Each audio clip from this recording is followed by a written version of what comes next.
क्या आपने ईश्वर को देखा है? नहीं देखे होंगे, हमने भी नहीं देखा है। लेकिन अगर हम लोग गौर से देखें तो हम लोग इस पृथ्वी पर आए हैं और हमें इस पृथ्वी पर लाने वाले जो हैं, हमारी जगत जननी मेरी माता जी जो हैं, वो ईश्वर का ही स्वरूप होती हैं।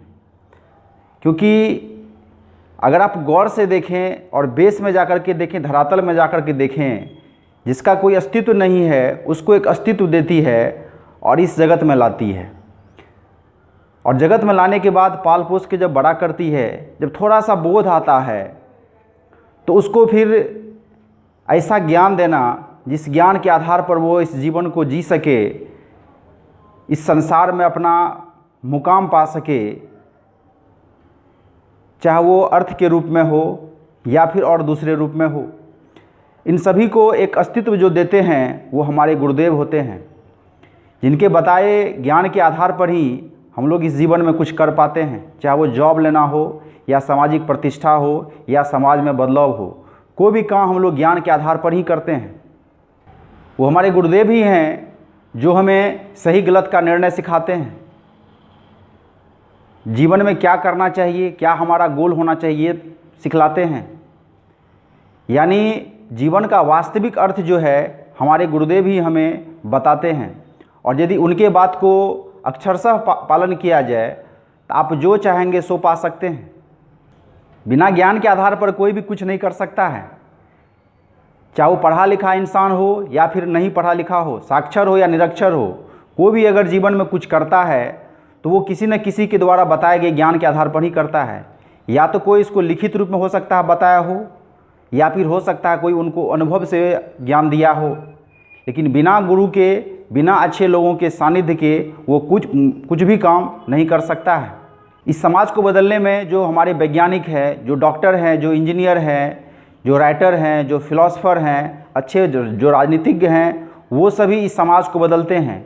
क्योंकि हम लोगों का समाज जो है, जो हम लोगों का इतिहास अगर देखें तो मानव जीवन का शुरुआत बहुत ही निचले लेवल से हुआ था और वहाँ से लेकर के यहाँ तक का जो सफ़र है ये बहुत आसान नहीं है, ये बहुत जटिल है। लेकिन जब वहाँ से यहाँ तक का सफ़र तय किया गया है, इसमें बहुत ही अच्छे लोगों का हाथ है। और वो जो लोग होते हैं वो हमारे इसी समाज के टॉप 5, टॉप 10% के लोग होते हैं। तो अगर उन लोगों से भी आप पूछें कि आपने ये काम कैसे किया, तो वो भी आपको बताएंगे कि जो हमारे गुरुदेव हैं, जो ईश्वर हैं, वही हमारे जो हमें ऐसा ज्ञान दिए हैं जिसके आधार पर हम लोगों ने इतनी बड़ी मुकाम हासिल की है। हमारे समाज में एक बहुत ही अच्छा उदाहरण है विवेकानंद का। विवेकानंद अपने अल्प आयु 35 वर्ष की आयु में ही उतनी काम कर गए जितना कि लोग 60 वर्ष, 70 वर्ष, 80 वर्ष में नहीं कर पाते हैं। उनके इस हार्ड वर्क या उनके इतने तेज़ गति का जो कारण है वो उनके गुरुदेव हैं। क्योंकि बिना गुरुदेव के वो कुछ नहीं कर सकते थे। और अगर गुरु नहीं मिलते, परमहंस जी नहीं मिलते उनको, तो शायद वो कुछ कर भी नहीं सकते थे। अपने गुरुजनों का हमेशा आदर करना चाहिए, क्योंकि जब तक आप गुरुओं का आदर नहीं करेंगे तो वो ज्ञान जो है वो फलीभूत नहीं होगा। कोशिश करिए जीवन में 3 चीज़ें अवश्य ही रखें।